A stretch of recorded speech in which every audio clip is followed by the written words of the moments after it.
Let's figure it out. Pulling it now. 3 in a car, 1 in a truck. Valuable and adding value for your clients. That's really good. 2 hours? So this week it's not too busy, but it could get busier, which we've got a couple. That one that you went to on Saturday, when you say next Thursday, that this Thursday? This Thursday. The Patton Street sold, Mean Street sold before auction, which they're super happy about. Cool. They're going to let you in this afternoon. Then there's actually nothing 100% locked in for Thursday, Friday. We're off to a consult out at Wynnum. Gonna go do one up meeting the agents there quickly. Then I'm coming back to do some stock sheets. Lots of pack-ups coming back this week. Bit of a fine balance between making sure I have enough stock here to make everything perfect, but also new. We don't replicate the same product, and getting new stock in the door as well. So we did a trip down to Uniqua. You'll see new pieces up there that we've picked up last week. Also, Oz Design have 25% off all their floor stock at the moment, so I'm going to go buy a couple new dining tables, and we have a new outdoor setting coming for our installs over the next couple of days. So. Jake, how'd the pack-ups go? Yeah, they went well. We've got some stuff back on the shelves to use. Got the job on here for tomorrow, so pretty smooth day.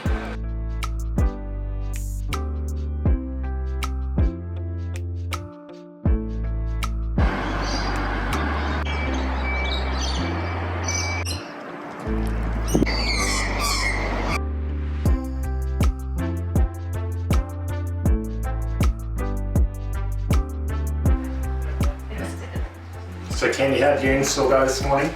Went really good. Yeah.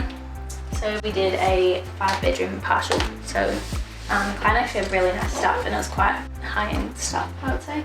And mixed with our furniture, it turned out really well. Looked a bit different though, like there was some different colours and Black on the wall. bark on the wall. Definitely a personalised style. There's a lot of bright kind of velvet furnishings. It's high-end retro. Yeah, the feel that she's gone with the styling, but the home is very contemporary. It actually works really well together. The way that she's pulled it together. We've just basically bought the fluff and some occasional chairs. She's done a beautiful job with the home. Yeah. So Wednesday lunchtime, Russ just done his usual Subway cookie run. Straight out of the oven. He's pretty proud with himself. So we're going to finish this week's Foxy TV with a bit of Q&A that we just recorded with Jake and Phoebe. So thanks for everyone on Instagram who submitted the questions. I'm not going to play the whole thing. It's about 15 minutes long. If you want to listen to the whole thing, it's up on our podcast now. But otherwise, here's some snippets that I think you'll find useful, and we'll see you next week. So first question is, how often do we replace our big items like sofas, dining tables, and how do we sell them? We have been in business now for 2 years. I haven't been in the position to have to cycle out much of our furniture as yet, aside from outdoor furniture. We see other people do warehouse sales from time to time. We haven't, to do something like that, I think you need to have a lot of things ready to go, to sell. And we've been growing so quickly as well that we haven't really been in a position where we have stuff sitting unused for very long. So everything still gets used often enough that there's not really any reason to sell yet. Next one is, would you consider taking people on for work experience? Yeah, absolutely. We have, in days here and there. So we've had a couple of students that have come through, and we've had a couple of business owners. I don't actually know how many off the top of my head, maybe 4 or 5 business owners who have come through, who are in the beginning stages of setting up their business to see how we have things structured. It's always good to see how somebody else does it, so you can improve, but it's always awesome for us to see and hear other suggestions from other businesses because it helps us improve. Because the reality is, when you look at the training that's available or qualifications, anything like that for home staging specific anyway, there really isn't a lot out there. And that what is available seems to be more theory based, online courses. There's not a lot of practical hands-on training or experience that you can get. So we recognise that, and we want to make that available to people who want to come and see what we do and be part of it. The next one is from Staged by Maggie, and she asks, how big is our warehouse? We have lots of questions on our warehouse, and when we made the jump to the warehouse, how much our warehouse costs. Maybe we can answer all of those again. We kind of have, but they're both just under 300 square metres. The first one's I think 296, and then the one that we're in now is probably slightly less than that. So combined, it's around the 600 square metres. Cost for that is, the first one was about 2,900 a month, and the next one is about 2,800, and that includes GST and outgoings and everything. So the biggest benefit for us by making the transition from warehouse, and I think looking back, it was the increase in efficiency. Getting the warehouse. So even if we were paying a little bit more than the storage sheds, the increased efficiency and the us being able to do our selections and getting everything pulled together, just so much better. So much better. How much do you charge? Well, where do we sit in the marketplace? Like we know sit that. In the higher of the mid-range Compared to other in Brisbane.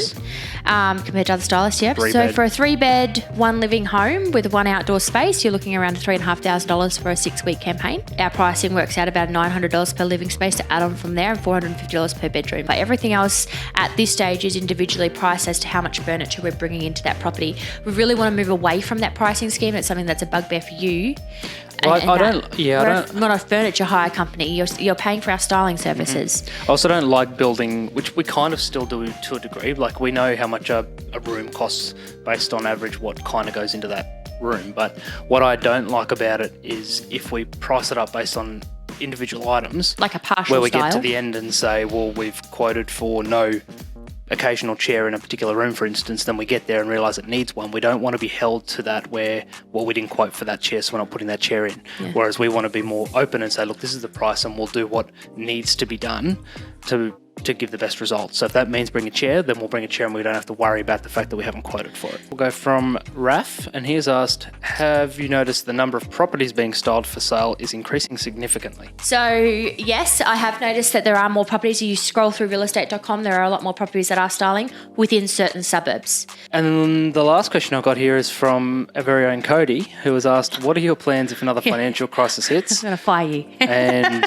as you were saying yesterday, there's a couple levers that we can pull to immediately reduce cost. The reason changes, but there's always a reason to use a stylist, whether or not you need to do it to compete with everybody else in the street because everyone else is doing it, or you're doing it to stand out from everybody because no one else is doing it. We know that there's some levers in the business where we can reduce overhead. So things like the second warehouse is a month-to-month contract. We know we could very quickly give that up if we needed to. At the moment, when we're busy, we have to hire more stock, so our variable cost, I guess, goes up. When we're quieter, we can use all of our own, so the kind of higher cost goes away. But the biggest one would be building our brand now. Yeah, so then that's the other thing is, in terms of reputation and brand, we see that as a kind of insurance against that to some degree. Like we want to be known throughout the industry as somebody who can be relied on, and so we are agents pushing our social media and all of that, the branding part of our business pretty hard, so that we can be seen as by hopefully a range of agents as the experts in the area in Brisbane, so that if something like that does happen, we're already established in that sort of space and we're not trying to build business in a time when it's really hard to. We have been growing quickly and we want to keep growing. You know, we've got big ambitions, but we want to do it in a way that we're not overcommitting, and we understand where our numbers sit going in over the next handful of months, 6 months. So if there was an issue, we kind of know that we have some, I guess, a buffer in terms of cash flow and how long we could last with no business, for instance. Yeah. Is that all of them? That was all of the questions, yes. That's easy. Cool. Send through more if you've got them. We would love to answer all the questions that we get.